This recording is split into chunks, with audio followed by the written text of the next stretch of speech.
Good day. Welcome back to our channel, A Whole Lot of BS. I'm Dr. Suzanne Snaggs Wilson, and this is my daughter. Hi, I'm Bree, and for those who have not been with us previously, a whole lot of BS just stands for me, Bree, and my mom, Susie, where we like to talk about a lot of different life topics. Today, we have a great topic for you guys, and I'm going to hand it over to my mom. Thanks, sweetie. You look really lovely today. Not that you don't Oh, always, thank you. but you do. It must be my hair products. I just switched them up today. So, I was thinking yesterday, actually, it's been a busy week. We had July the 1st was Canada Day.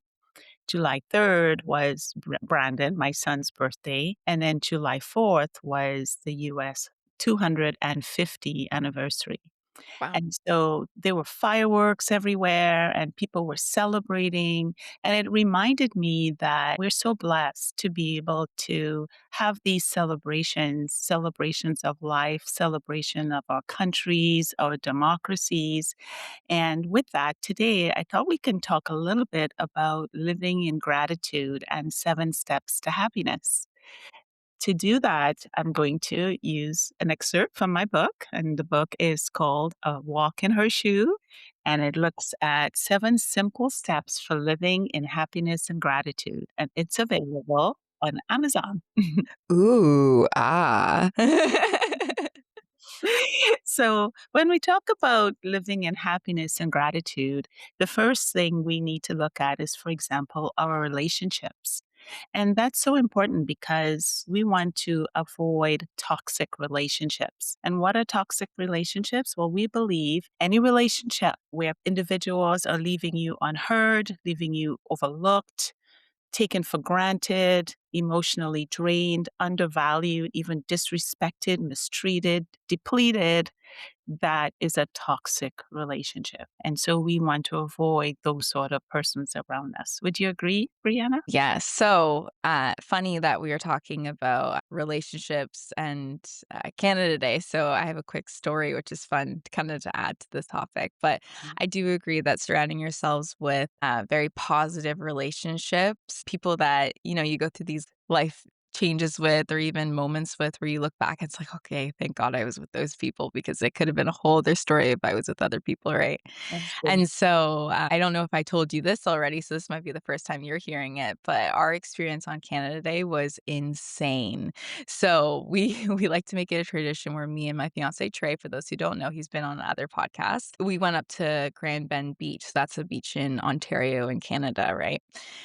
And we went up with his cousins and some of my closer friends. And while we were there, we were enjoying the day. It was a heat wave that we had. So it was feeling like 45. I know those Turks Islanders out there, you guys are like, wow, that's nothing compared to what we have out here. But trust me, it was hot here because we get the humid, hot, like wet heat almost. You're like soaking in sweat, right? Not Mhm. so good. But we were trying to live in gratitude the entire day, right? But what happened is get ourselves situated. We're looking over the horizon. And everyone in Canada can attest to this, but we had a huge storm coming that day. So you look over the horizon of the beach, right? And our beaches are more so lakes, but you can see the thunderclouds and you can see the lightning striking and you can see that it's going to be a heavy storm. Mhm. So we're all running, grabbing our stuff, and everyone on the beaches that day were going crazy. So there's the umbrellas are blowing through the wind. There's sand picking up. It looked like a tornado was starting. You can kind of see water spouts starting over the horizon. Mhm. And I look at the people around us and who was in our little group, and I'm like, "We gotta go. It's time to go." So now we're all paying, but, like, stressing and struggling to get everything together because we don't wanna get rained on, and I was thinking, "Oh my gosh, thank God I'm with these people," because everyone kinda had their own thing of what they needed to do. No one was fending for themselves. It was, "We're gonna go grab the car. I'm gonna go pack this up. We're gonna fold up the umbrellas. We're gonna do this. We're gonna do that," and everyone's helping each other. The girls are pulling their weight. We're being strong. We're holding the coolers, and the guys, they're grabbing the other coolers, the umbrellas. They're taking on what they need to take on as strong men, and we just got out of it, just missed it by like a hair. When we got into the cars, it started pouring thunderstorm, lightning, there was trees falling. It was a crazy storm. But so what it kind of relate back to toxic relationships and keeping healthy relationships in your life. I find that a lot of situations like that, when you're having good times and everything's going smoothly, and then the storm comes and now it's frantic, and now we have to look at how can we help each other? How can we be together as a collective and work through what we have to work through and get through as teamwork? I think that that day kind of really put it into perspective. I know it's funny because it's kind of connecting apples to oranges, basically. But it's just after that whole day, and we came back and there was no power from the storm, and we're all hanging out playing cards in the dark because we had no power. Looked around and I was like, wow, you know what? I'm happy at who I surrounded my circle with and who I have in my life, because if it was relationships that were negative, I feel like a lot of those people would have looked at it as a bad situation, not necessarily a good memory, Yeah. right? Yeah, and it's related to the storms of life, like you said, right? It's not always a physical storm, but depending on who your friends are or the people you surround yourself with, if they're negative, they can start blaming and pointing fingers and, walking out before things get resolved. And so in a case like this, you're seeing it physically, but from an emotional standpoint, or hypothetically, this can also happen in the storms of life. Yeah. Absolutely right. So, our tip is surround yourself with positive people, people that can add value to you and also help lift you up as opposed to bring you down. And that's a personal choice, right? You have the choice Mhm. to surround yourself with the right groups of people.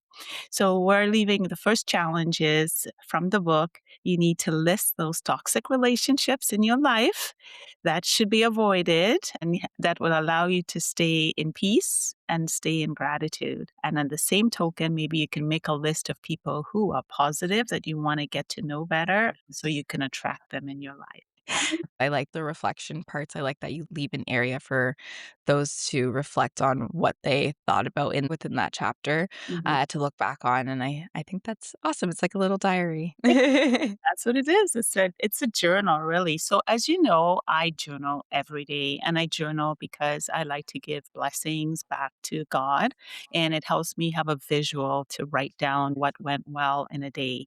So, the second chapter speaks about having an attitude of gratitude. I remember, Brianna, when you were a baby, well, a baby, maybe 3, 4 years old, would be going to the grocery store or something in the car, and you would say, "Mommy, I am putting it out there. We're gonna get a close parking I spot." remember this. Parking spot, and you would put it out in the universe. And then when we found that parking spot, we'll say, "Thank God we found a parking spot," right? So living in an attitude of gratitude just means living grateful for the many blessings in our lives. Many days we get blessed with different things, the people we meet, the conversations we have, the jobs we go to, the friends, our husbands, our children. We have so many things to be grateful for. And just being able to identify those things and thank the universe or thank God that these people and these opportunities are in our lives actually raises our positivity. It raises our conscious level and it allows us to live on a higher plane. And so I do believe in writing down every day, even if somebody buys me a cup of coffee or somebody opens the door for me if I'm going into a building, I say thank you because that's an opportunity to be grateful. Any thoughts on that, Bree? Yeah, I think that a lot of times it's easy to overlook the little blessings that we have on a day-to-day basis. Mhm. I think as soon as you wake up in the morning, even when I wake up in the morning every day, I thank God, just a small prayer of like, thank you, Lord, for waking me up to see another day, because it seems like a small blessing, or it seems like a normal encounter that everyone has in the morning. You wake up, some people go to grab their phone, whatever it may be, but it's like you woke up. That's huge. And I think that's a blessing that people overlook, not necessarily knowingly, but unknowingly, because we do it every day. But then you look at sometimes where you hear the stories of some people don't wake up, right? Mhm. And that's when it's, whoa, this is the perspective that we need to look at life in, where that is a small quote unquote blessing that we overlook, but it's a huge blessing to other people, right? Mhm. But I definitely agree. The writing things down, it can help you to not only reflect on the day that was that you had or the day to come, but when you look back on what you wrote down, say a couple weeks later, a day later, a year later, whatever it may be, it's blessings that you can look back on and really be like, "Wow, you know what? That was a really good blessing, and I didn't realize at the time that this would have rippled into this," for example. The butterfly effect is a huge thing. Mhm. And there's times where I find that, little blessings that had nothing to do with my life at that time, it started to open up doors later on in life, right? Where it was as simple as waving hello to someone or opening the door for someone, and then later down the road, that person's in your gateway to a door that you need open. So, you gotta look at life like that, right? And I think that, living with gratitude, it's definitely a good way to look at life in a positive aspect, right? Yeah, absolutely. And even using the opportunity to write down your goals, because we all have goals that we want to accomplish in life, and being able to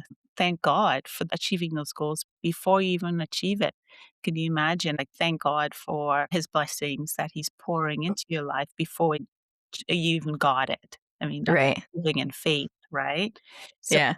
our challenge to listeners today is to list some things in your life that you are thankful for. Just take the time and just write down things you're thankful for. And then maybe list any aspirational goals that you're hoping to achieve within the next year or so. So, beginning with thanking God for achieving those things before you even achieve it. The Bible speaks of calling things that hasn't even come into your life yet. So the third chapter says, live with intention. And this is so important because being purposeful is being active. There are many days I have had it where, you get through the day, I get back home from work or something, and I think, it's like the day just kind of tossed me back and forth, and it went here and there, and I didn't even think about it. I was just kind of moving through the day, right? But it's important to be intentional, stop and understand that your value in this world is here for a purpose. Like, we're here to make a difference. And I said this before, that Oprah Winfrey says that the world should be different because we lived in it. So, what can we do every day, little steps that can make a difference in the world that we live in? Any Yeah. thoughts? Yeah, that reminds me of the one book, which I know a lot of people have read, the Atomic Habits book, where it talks about those little changes on a daily basis. If it means waking up and making your bed, or waking up 5 minutes before you're supposed to get up, whatever it may be, those little changes can Mhm. actually exponentially grow to more positive changes in your life. And that is the thing, like, people expect these big changes to happen overnight, right? Where, "Oh, I'm gonna wake up and I'm going to go to the gym every single day of the week this week," which, yes, you could do it, right? But it's living with the intent, to make that little change of, "Oh, I actually want to become a healthy person."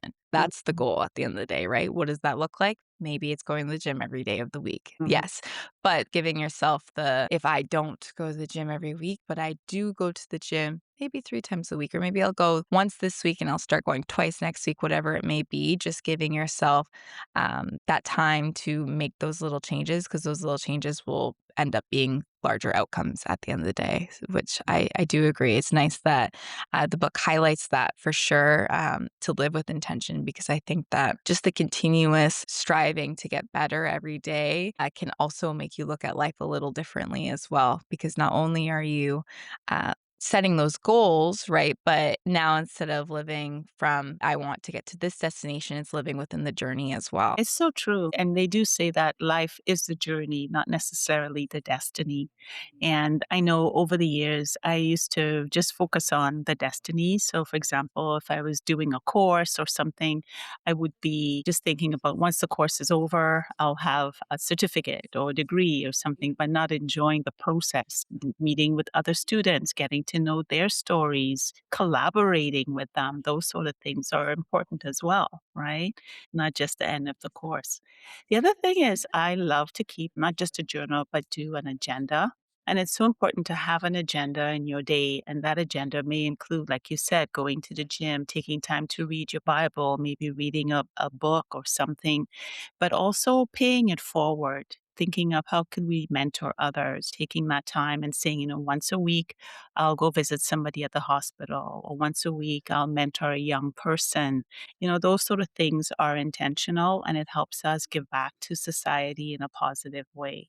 So you can put that on your agenda. So, our key takeaway right now is list some ways you can live life with intention. Is there a young person you could mentor? Is there an elderly person you can take to the hospital if they have to go, or take to church on Sunday mornings? You can drive them to church. There's so many things you can do. Those are some intentional opportunities for us. So, did you want to take the fourth chapter? Sure, I will. So, the chapter number 4 highlights on having a spirit of acceptance. What this means is that we want to be embracing who we are and recognizing any challenges, failures, but also opportunities for the growth in it. So, you need to love yourself because who else is better to love you than yourself? And I think that's a hard thing for a lot of people to recognize and grasp is that, hey, you're living this one life. Yes, you may have spouses, you may have children, you may have friends, family, coworkers, whatever it may be, but no one will make you feel as good as you make yourself feel.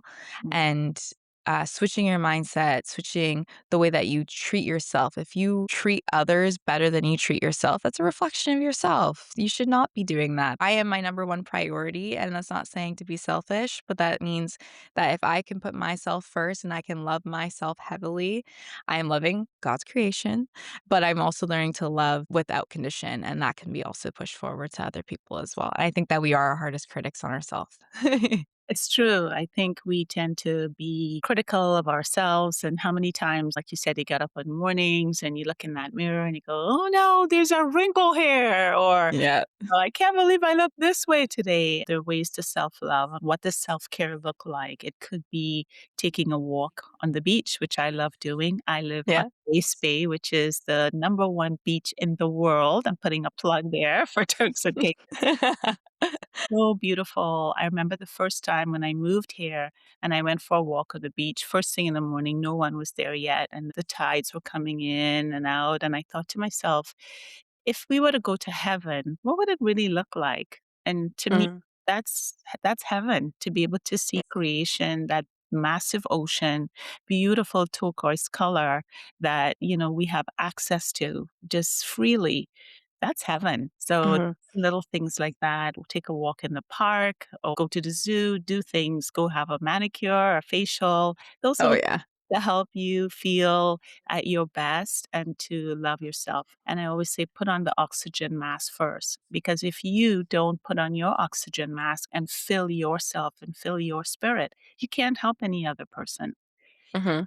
So we are called really to love ourselves and love our neighbors as well. I like that saying, "Put on your oxygen mask first." The first thought I thought about when you said that was, how on the airplane when you're getting on a flight and how they are going over the safety rules and they say, "Oh, before you help other people, put on your oxygen mask first," and that's so true. Like, you don't think about it, but yeah, I need to make sure I'm good so I can help other people because at the Exactly. end of the day, your energy, your outward flow is what's flowing into other people's lives. Imagine you're a negative person, all you're doing is bringing negativity to other people's lives. Yeah. We don't want that. That's not the intention that you want to have, though I know sometimes it does turn out like that, and that's the part that we need to recognize where, "Hey, you know what? Maybe I was being a little negative. I didn't really have to be that way towards that person," and that might be, again, another inward reflection of myself, which I find a lot of times it is. Some pointers that we wanted to highlight of that chapter is that we want to kind of write down ways that we can develop self acceptance, as well as any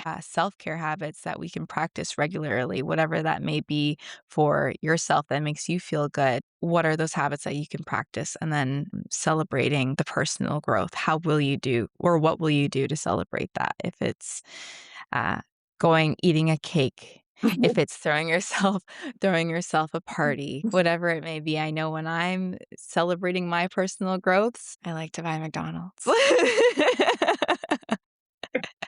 I love McDonald's or eat an ice cream.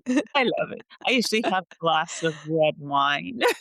Oh, There you go, see? It's something that makes you feel good, special, but you can't have it all the time. You have to No, have it in moderation. Exactly with McDonald's, you have to have McDonald's in moderation.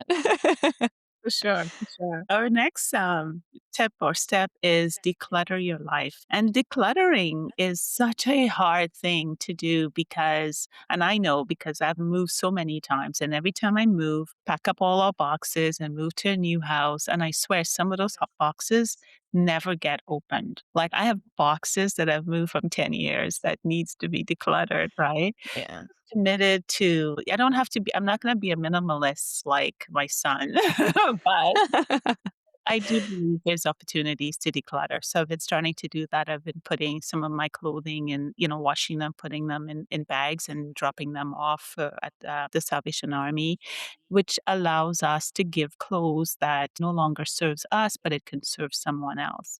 So being able to declutter. The other way to declutter is mentally. Because many times there are thoughts that we have, negative thoughts that's no longer serving us, or maybe truths that at the time it was truth, but it's no longer the same, or maybe it was something that our grandmother said or grandfather said that no longer is applicable to this day and age. So being able to declutter our thoughts and our mental capacity to grow as well. Any thoughts? Towards the decluttering, as soon as we talk about decluttering, I have this I don't wanna say routine, but I have this, huge problem with stuff underneath the sinks. Mhm. So, I always keep so much things underneath the sinks, mommy. It's almost embarrassing. It's like hiding everything that I don't want people to see, especially when they come over and they stay in our spare bedrooms, right? Yeah. And I hide everything under the sinks. Oh my gosh, there's cleaning products, there's my makeup, there's my hair products. I'm like a hair product. Bean. Yeah, if there was a show for that, like a hoarder show for hair products, I would probably be on it because I keep the smallest little bits of my hair products, and it's because and I don't know why I do it, it's just like leaving a cookie in the container, 1 cookie left in the container and leaving it in the cover, right? So, whenever I think of decluttering, on a physical standpoint, I always think about underneath the sinks. I just did it the other day, so it's probably the forefront in my mind for that, example. Um, but just going in and, removing all the containers that are in there, the empty containers or the almost empty containers, I just have to have that let it go mindset in and just throw whatever it is out. Like, if I'm not using it now, I'm not gonna use it later. That's That's it. Done. Throw it out. But another thing that you were talking about when you talk about mentally decluttering, I was just thinking about how my dad, for example, he was worried that he forgot something important and he found it finally. He said, okay, now I feel better. Like I feel better that I found it. And I think that that's like a huge representation of what sometimes mind decluttering can be. Because if something's at the forefront of your mind, if it's, oh, I really needed to get this done, right? Doing it, getting it out of the way can declutter your mind so quickly. It's the we need to get this out of our way, get it out of the mind, and then bring new things into the mind, right? And you that's the easiest way I find getting things off the checklist. It's just like people in school, and it always feels like there's something that you need to be doing, right? Mhm. And even when you're out of school, like the first couple of weeks of the transition out of school, and it's like, oh my gosh, I actually have nothing to do. I don't have to worry about doing assignments. This is great. Life is great. But then obviously as you grow up, there's other things you have to worry about and you obviously Exactly. transition to a more Yeah, adulthood mindset, mental capacities. it's so true. um, but yeah, I think that a good thing to remember for decluttering of the mind is that it's as simple as getting things done. That if you keep thinking about it, it's probably something that's cluttering your mind at the end of the day. Yeah, well said. I saw something yesterday that said if you know that something is going to take 2 minutes or less to get done, do it right away. So take the 2 minutes, get it done. And not only that, it helps with procrastination. So anti-crastination means actually doing things right away. So that's where we want to get to, not being a procrastinator. Nice. Anti Procrastination, got it. Exactly. So it's your turn in terms of our listeners. So list spaces in your home or office, and then list a unique way that you can declutter those things. So is it donating something to charity? Is it regifting? Is it just throwing it in the garbage? Maybe it no longer serves you. It doesn't work. If it doesn't, just throw it out and celebrate. Once you've decluttered, make sure you celebrate. And you'll find in the book we always talk about finding and celebrating small wins because that actually allows the brain to feel good and happy that you've done that assignment or that task. And then the brain wants more. And then our sixth item is getting adequate sleep. I have to get better at this as well. So we actually do need sleep because sleep is a time when our brain actually and our body recoups, it replenishes itself, and it allows us to get ready for the next day ahead. So if you're going through times when you're not sleeping, you'll find you'll be much more irritable. There's the tendency to snap at people, but not only that, to even see things worse than they really are. So sometimes it's a small thing that's happening, but it's blown out of proportion. And you look back and you think, why did I act that way? Maybe it's because you're tired and you didn't get enough sleep. So the Center for Disease Control says that adults should get anywhere from 7 to 8 hours sleep per night. And then for children, they actually need anywhere from 10 to 17 hours of sleep. Could you? Wow. That's why babies sleep so much, right? Because Yeah. they're learning and they're growing and developing those brains. So they need the sleep to do that. Maybe I'm still a baby. Do you see how many hours of sleep per night do you get? Oh gosh, on a usual day, if I think of it, I go to bed at 11:30 to 12:30. Yeah. Usually more so on the 12:30 side, and then I'll wake up at if I work the next day, probably around 7:45. Mhm. So, I don't think I get enough sleep, but I know I need more. Mhm. So, my issue is exactly what you're mentioning is that you find that well, it's known that when you're sleep deprived, you're gonna be more irritable and not think as clear, and I find that I'm one of those people, what do we call it? It's not when you're not Ang angry from you're angry. not yeah, not you're not hangry, but you're sleep angry, slangry? The new word. A new word. That we're I get slangry. That's funny. So, I know I need more sleep, and even, like, the other day after the beach, after that whole fiasco, we went and we slept for, like, maybe and this sounds bad, 13 hours, like, Mhm. we knocked out as the heat. Yeah, yeah, yeah, for sure. So for our listeners, they need to list some things that prevent them from sleeping or having a good night's sleep. And it could be simply, turning off all the lights, making sure the room is dark, making sure that all technology is not in your bedroom, the phone beeping, or if people are texting you and the light keeps coming on and off and Oh, so yeah. forth. So those are some things that could make us not sleep properly. I do like to sleep with music in my ear, so sometimes I Oh, put yeah? headphones on and listen to relaxing music or sometimes meditate before I fall asleep so that it helps me just drift off nicely. You can also drink a cup of tea. Sometimes you can drink Yes. tea or something like that, right? Yeah, I find mine's my fan, I have to have my fan running, Yeah, always. It's yeah. the white noise. So yeah, yeah, I'm the same. And then finally, it's control the controllable. And this is something that is very difficult to do because we have to understand what is controllable and what isn't controllable. There's some things that's not within our ability to control. A traffic jam is not within our ability to control. Oh, I wish, but no. Yeah, yeah. But there's certain things that can be. I've noticed that really it's how you approach the situation. You can choose how you react in a situation. So if you're stuck in traffic, instead of giving other people the finger or stuff like that, you could choose to maybe turn your music on, say a prayer, those sort of things, and be in the moment. That allows you to just relax and get through that situation.